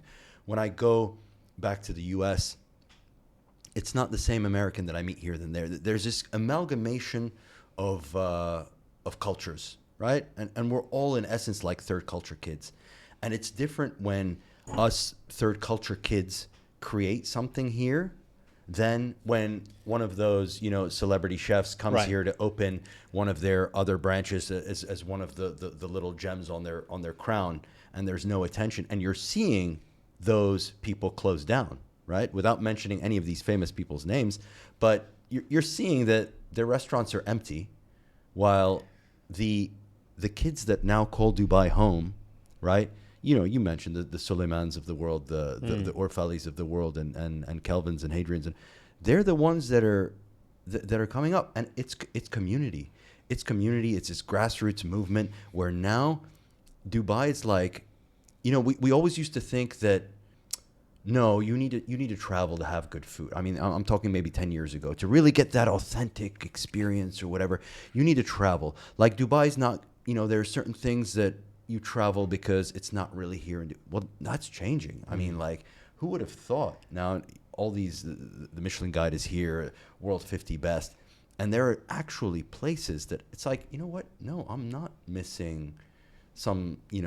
I'm not waiting to go travel to have this crazy experience. I still am. Okay, at the end of the day, we still are, and we still love to have street food wherever we go and whatnot, and we will enjoy it. But no, we've come leaps and bounds, and I think that's the future here. And I also think, lots of the people that have been coming to Dubai during the last 5 years, they still don't know anything about the old Dubai. Like I remember when I came here, used to still go to Ravi's, Mallah, all the old Dubai spots. Yes, I think it is a very big part of the food scene here. Like Sam, you mentioned also Ijaza, like all these places. I think they are, this is what the food scene was built. Yeah, 100%. We have to shout out. I think we have to shout out Arva and Farida. Yeah, Frying Pan Adventures. If you've ever been on one of their tours, that they're keeping that heritage alive by doing food tours in old Dubai, and I think that's definitely great. Yeah. That's phenomenal what they're doing, actually. Yeah. And they're really pushing the boundaries as well, and also singing the praises of those types of people who have really made Dubai also what it is. It's something that should be extremely sort of celebrated. It's not just about the shiny stuff. It's also about that the street food that you can get at a very cheap price, but it's delicious and dirty and amazing. So, gents, now we've come to the quick fire round of the show. So, first off, I'm going to ask you the question that everybody struggles with first, okay? Favorite ingredient, please. Dan, I'm going to start with you. Oof. Favorite ingredient? Mm-hmm. Cheese. What type of cheese? Oh, man, you're killing me here. Do you know what? I'm going to say Comté. Oh, Yeah. good choice. Love it. Good choice. Fix. I was gonna say something, but cheese, it's very difficult to beat cheese. Don't be cheesy and copy me now. No, actually, I would say blue cheese and butter. Oh, yeah. Yeah, butter. And butter derivatives. So one of actually things I like most is something called morta, which is a byproduct of melting butter. So you get clarified butter, ghee, and then you get the milk solids. Mm. The milk solids, we use it in Egypt to, to fry with eggs. And it's one of the best things. At least I have it 2 to 3 times a month. You know, I've never tried that, right? But it I- sounds amazing. No, I'll send you some, It really. sounds Or I'll amazing. invite you. Honestly. We'll have it together. So, sweet or salty? Salty, always. Salty. All right. Smoked or pickled? Pickled. Smoked or pickled? I think we've had too much smoked. Yeah, that, yeah. that now, you want to go for anything else. I would go pickled. All right. All right. Pickled, spicy. Okay, yeah. pickled spicy. Brisket or short rib? Short rib. Same. short Same? rib. All right, All day, very every good. day. Shutters down or curbside alchemy? Oh, don't do that. Yeah, that's tough, man. Shut us down. You know what? I think curbside alchemy, we can interact with more people, so I'll go curbside All right. alchemy. Yeah. Done. What would you say right now, as of this moment, are your top 3 favorite cuisines to eat? Ooh, top 3 favorite cuisines to eat. Okay, I'm going to go Chinese, Pakistani, Italian. Oh, very good. I'll go Italian. More than the food, I like their love of food. It's the whole atmosphere around food over there. It's totally different. So Italian food, I would do Indian also. And French and Thai. Yeah. Oh, French and Thai. Mick. Like, No, not on the fusion, same, on the but same, yeah, on the same level? Yeah, I would right, say okay. same level. All right, yeah. all right. Who would you say are your top 3 food heroes, but they don't necessarily need to be chefs?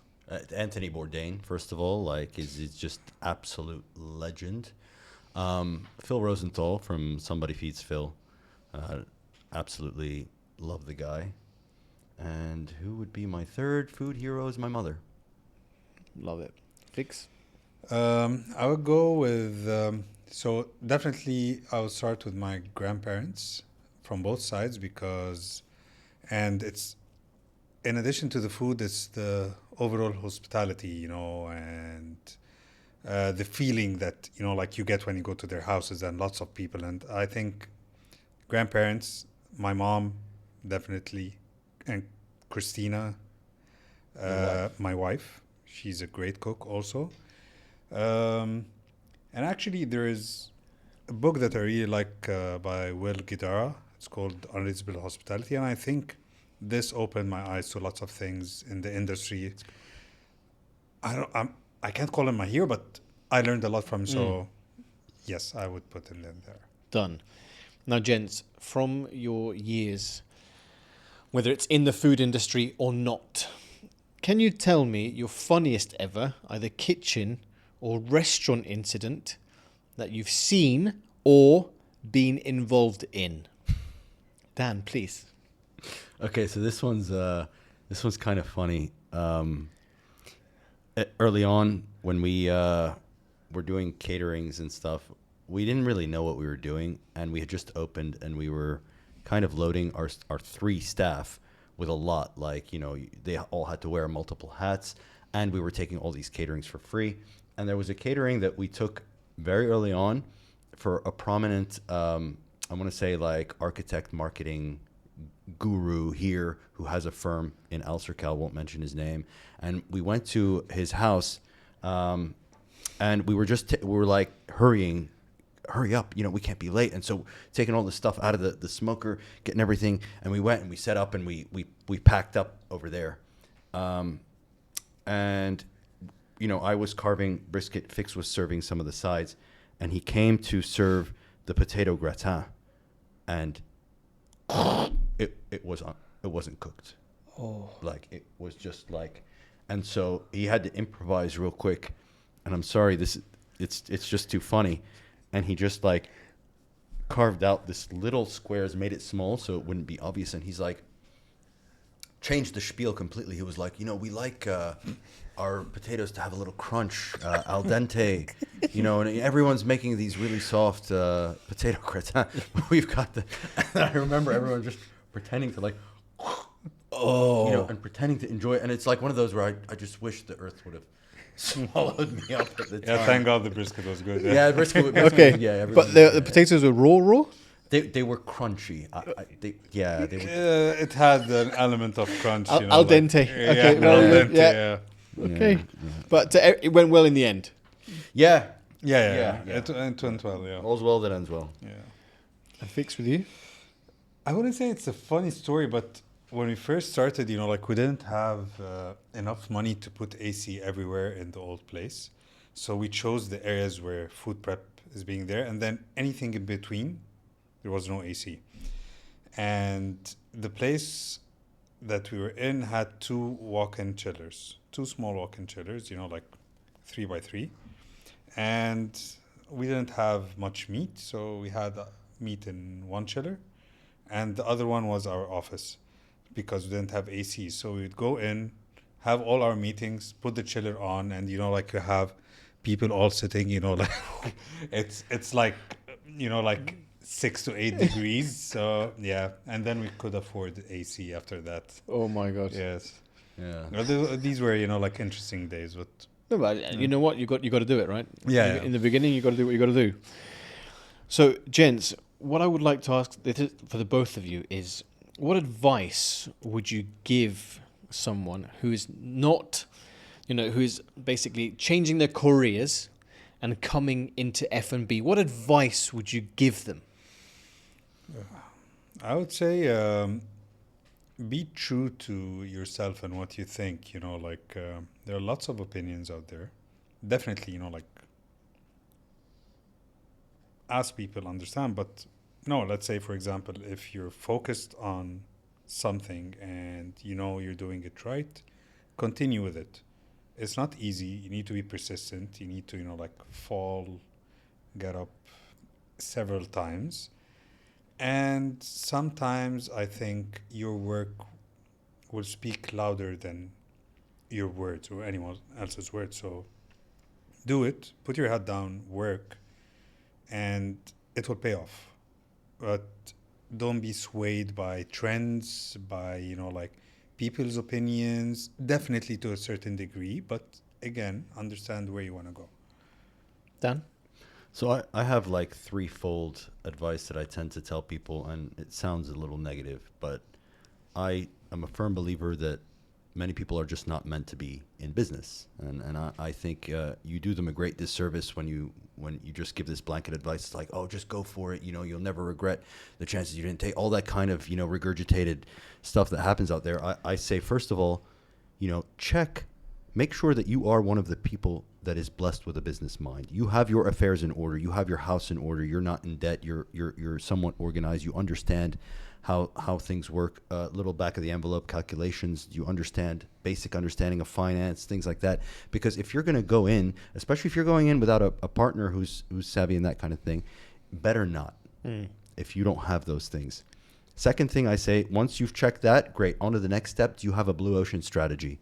Or are you just making another widget just to say, if you're just going in to say, oh, I want to open up a barbershop. Why? Oh, because there isn't one in this block, so I'm just going to make, but you're not adding any value. You're not doing anything differently. Don't do it. I would say make sure that you have a blue ocean strategy. You have that in place. That you're good for business. You have something to add, like serious something to add with USPs of value. Then blow off all the smoke, everything you hear. There's a quote I love by Nietzsche. It says that, you know, those who were seen to be dancing were thought to be insane by those who could not hear the music. You know, and so if you have that vision, it's a blue ocean.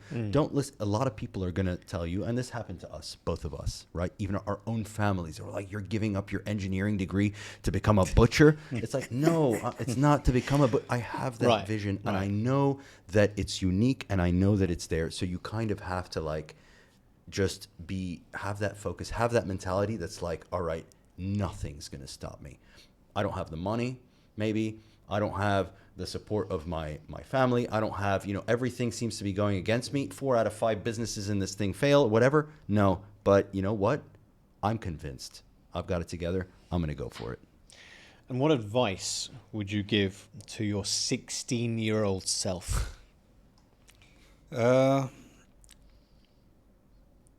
Actually, I would say I always liked F&B, but you know, like, it wasn't an option back then. I would pursue something closer to F&B, closer to marketing, rather than engineering. And I would say, you know, like, do mistakes.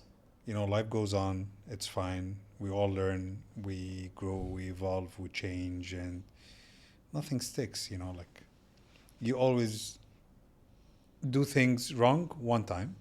Don't do something wrong 2 times. That's it. Yeah, this is what I would do if I go back in time. Yeah.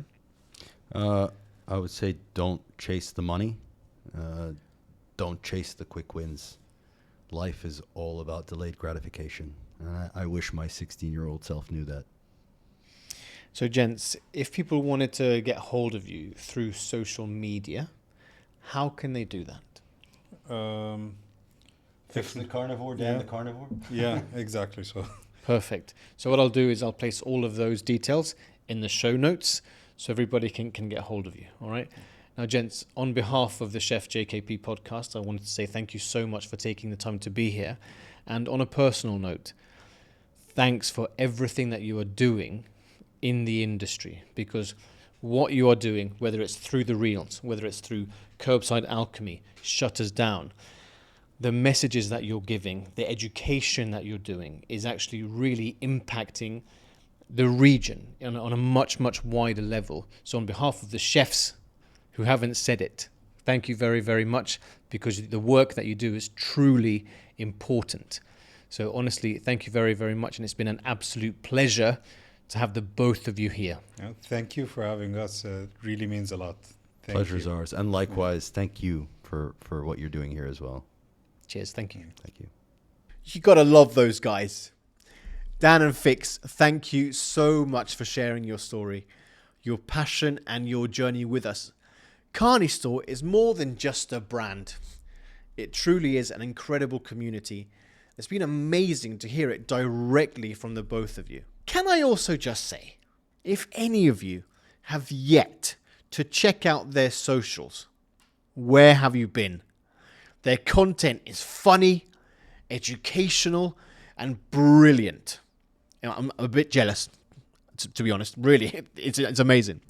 Make sure you give them a follow, as well as go to Carnistore's account to get all of your incredible meat goodies. And if you want to see more of what Dan and Fix are doing, head over to the show notes and you will find all of the juicy details right there. So, to everyone listening, I hope this episode made you stop and think, because that's exactly what great conversations do. And if you enjoyed it, don't forget to follow, share, and subscribe, as well as to maybe, push the episode in all of your WhatsApp groups.